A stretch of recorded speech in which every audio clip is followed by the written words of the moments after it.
Hi, this is Yazdabul, live from SCAI 2019, and I'm pleased to be joined by Dr. Daggubati and Dr. Hanif, who are going to tell us a little bit more about the SCAI Ambassador Program.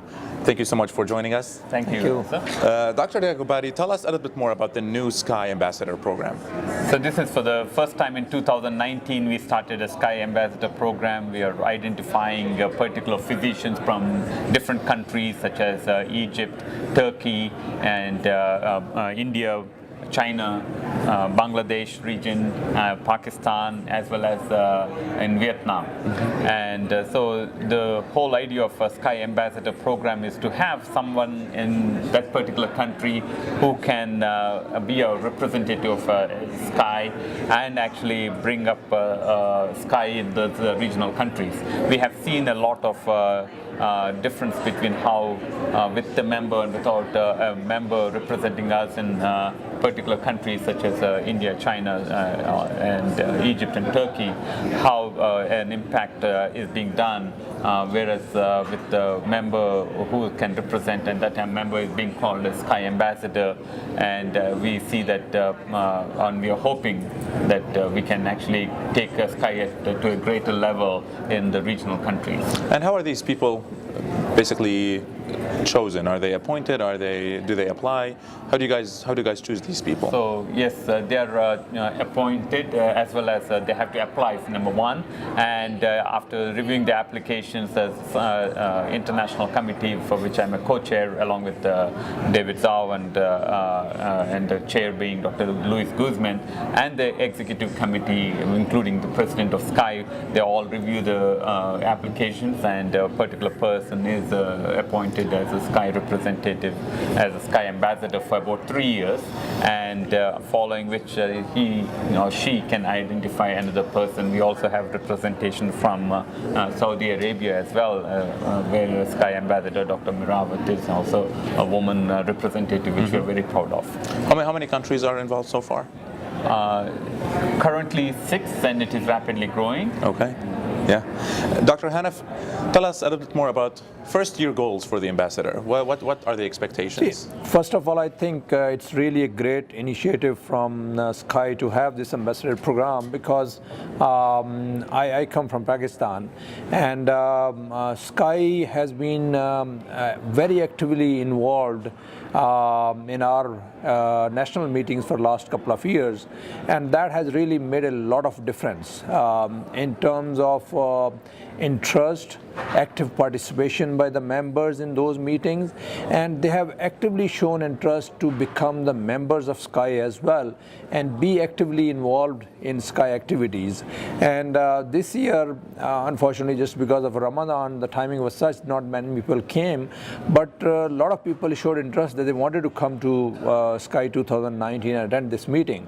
I think SCAI can really play a great role in terms of training, teaching them, and also developing standards in those particular countries in terms of having local guidelines for particular procedures, as well as developing, I think one of the most important things which is lacking in our part of the world is there's no quality initiatives in cath labs as well as overall procedures, interventional procedures. And I think SCAI can really play a great role through this ambassador program to develop those quality programs for the cath labs, and that is really going to make a huge difference. And a lot of fellows or the members who want to become the members or fellows for SCAI, they will also benefit a lot from the SCAI activities in terms of the SCAI meeting, as well as the material which is available online on SCAI website for the trainees as well as junior interventionists.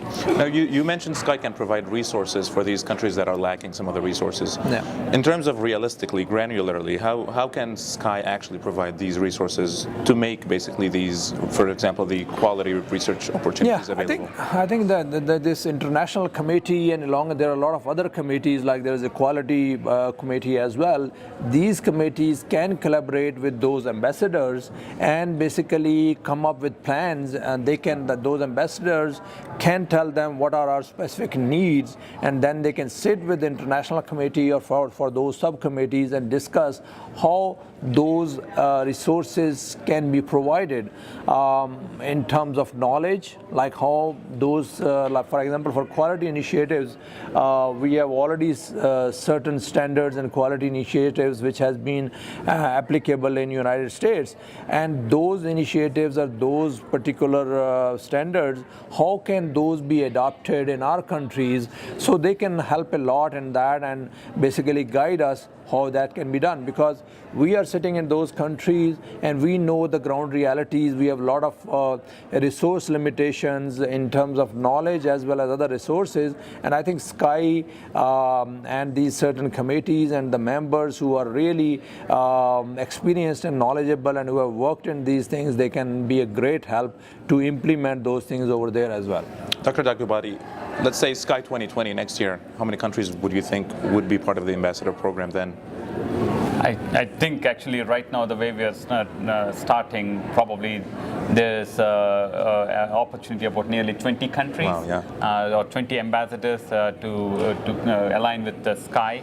And I also want to mention that the SCAI program has not only just a guideline documents that can help these countries, but also a QI kit. As you mentioned, the quality improvement kits are available that also can improve the quality of care that is being provided. And as you all know, that the SCAI, the backbone has been about education, quality, and how to be cost effective as well in countries as we are talking about in India and Pakistan. And I think one of the other things which I have discussed with Dr. Mahmood, the current president as well, is to come up with some kind of database or registries in those countries to really monitor the quality of the procedures being performed in those countries. And I think that will also be a great help if they can come up, just like American College of Cardiology, if the SCAI can come up with certain registries or databases in those countries, that would also be of a great help. Dr. Daggubati and Dr. Hanif, thank you so much for joining us. Thank you. And thank you all for joining us live from SCAI 2019.